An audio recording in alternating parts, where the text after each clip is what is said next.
En 2025, la puissance d'un pays ne se limite plus à son armée ou à son produit intérieur brut. Elle résulte d'un ensemble de facteurs: influence diplomatique, puissance économique, avancées technologiques, stratégie militaire et capacité à rayonner culturellement.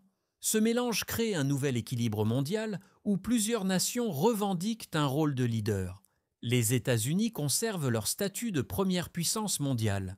Leur domination repose sur une économie immense, les plus grandes entreprises technologiques, une armée présente sur tous les continents et un soft power extrêmement influent à travers le cinéma, les universités, le sport et la culture populaire.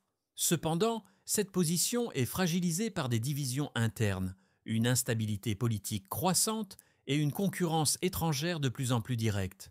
La Chine se positionne aujourd'hui comme le principal rival stratégique des États-Unis. Elle investit massivement dans des projets internationaux, étend son influence en Afrique, en Asie et en Amérique latine, modernise son armée et développe des technologies de pointe dans les domaines de l'intelligence artificielle, de la surveillance et des télécommunications. Pékin veut remodeler l'ordre mondial selon ses propres règles, en particulier en Asie. L'Inde émerge comme un géant en pleine montée. Elle dispose de la plus grande population mondiale, d'une croissance économique soutenue, d'un secteur technologique en plein essor et d'un rôle diplomatique de plus en plus affirmé dans les pays du Sud. Bien que confrontée à des défis comme les inégalités et des infrastructures encore inégales, elle s'impose comme un acteur incontournable pour les décennies à venir. La Russie, quant à elle, reste une puissance militaire majeure, en particulier grâce à son arsenal nucléaire. Elle conserve une certaine influence sur la scène mondiale, notamment dans des zones de conflit ou via des alliances énergétiques.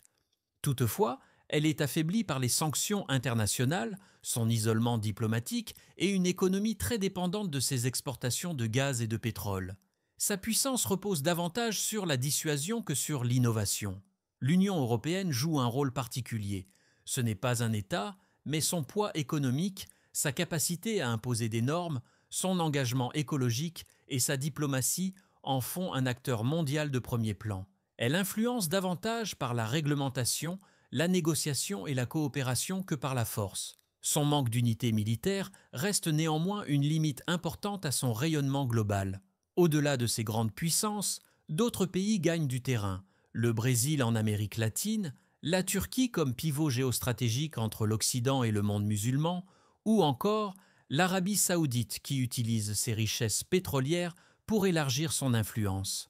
En 2025, on ne parle plus d'un monde dominé par une seule superpuissance, mais d'un équilibre multipolaire.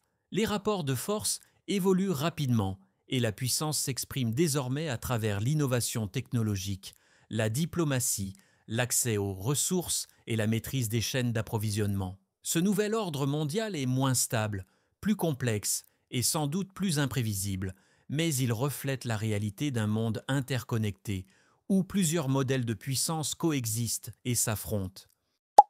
C'est ainsi que ce reportage s'achève, mais ne t'inquiète pas, une multitude de vidéos se trouvent sur notre chaîne. À bientôt pour de nouvelles vidéos.